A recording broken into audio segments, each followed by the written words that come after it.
À l'étranger encore, l'étonnante histoire d'un trésor de la Syrie. Vous en avez sans doute déjà entendu parler. Regardez, c'est un petit cube connu dans le monde entier, le fameux savon d'Alep, l'un des plus vieux du monde à base de laurier et d'huile d'olive. Eh bien, malgré les bombes, malgré 5 ans de conflit, malgré le martyre d'Alep, il continue à être fabriqué là-bas, mais aussi ailleurs. Franck Genozo, Giona Messina, avec notre bureau à Strasbourg. Dans les allées chamarrées du souk Hamidiyeh de Damas, parmi les envoûtantes senteurs du Proche-Orient, son parfum est entre tous reconnaissable. C'est le meilleur savon du monde, le savon d'Alep, un des plus grands trésors de la Syrie. On dit du savon d'Alep qu'il se bonifie avec l'âge. Ceux-ci ont déjà 5 ans, ils ont été faits avant la guerre, car se réapprovisionner est devenu une expédition périlleuse. Une seule et unique route continue à relier Damas à Alep. Un trajet risqué, les squelettes de véhicules calcinés le prouvent sur le bord du chemin. De la cité florissante et de sa vieille ville réputée dans le monde entier, il ne reste que ce théâtre de désolation. Naguère on s'y pressait pourtant pour acheter ces trésors parfumés. Nous sommes au cœur de ce qui fut l'industrie du savon ici à Alep. Et voici ce qui a été considéré comme l'une des plus belles boutiques du centre-ville. On appelait ça la grande savonnerie. Il y avait des dizaines d'échoppes, des maîtres savonniers qui travaillaient en permanence dans une ambiance agitée et colorée. Ils fabriquaient des centaines de produits qui étaient expédiés partout dans le monde. Vous voyez, il n'en reste quasiment plus rien, si ce n'est ces flacons de parfum à l'abandon. C'était une des autres spécialités d'Alep, mais l'odeur de brûlé et de moisi a depuis longtemps chassé les parfums des olives et du laurier. À quelques kilomètres de là seulement, dans un quartier épargné par les combats, Abdelbadi Zanabili est le dernier maître savonnier encore en activité dans la ville.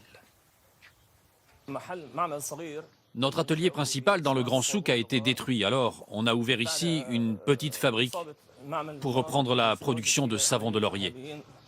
C'est donc au rez-de-chaussée de cette maison qu'il a choisi de recréer un atelier artisanal. Les matières premières sont entreposées dans l'arrière-cour. Ça, c'est nos barils d'huile d'olive. Regardez-moi cette belle couleur verte. Ça va un peu mieux maintenant, mais pendant des mois et des mois, on devait prendre des risques pour faire entrer ces produits ici. Les barils transitaient par des zones dangereuses où il y avait des combats. Et ils devaient passer des dizaines de barrages. Malgré ces obstacles, il a choisi de maintenir le procédé artisanal qui a fait la réputation du produit. D'abord, le mélange des matières premières, l'huile d'olive, le laurier et la soude caustique, chauffée à 200 degrés dans cette cuve. Le tout est ensuite déversé dans un recoin du sous-sol. Je lisse la surface pour que l'épaisseur soit la même pour tous les savons. Quelques heures plus tard, la mixture a durci.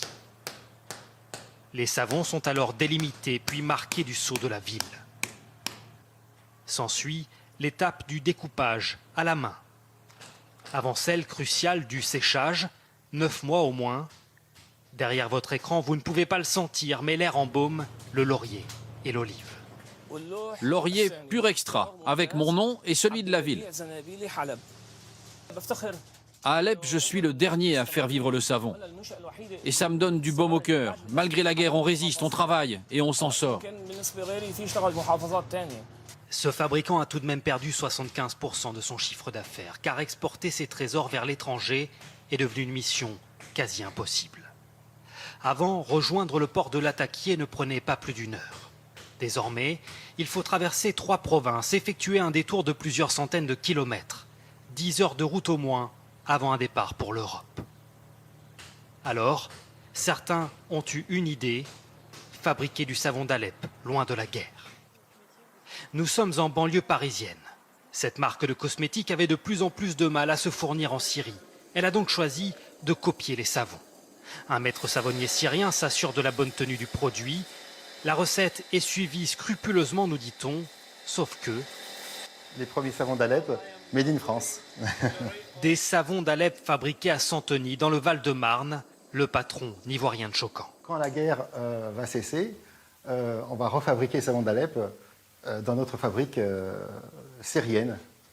Mais là, actuellement, ce n'est pas possible.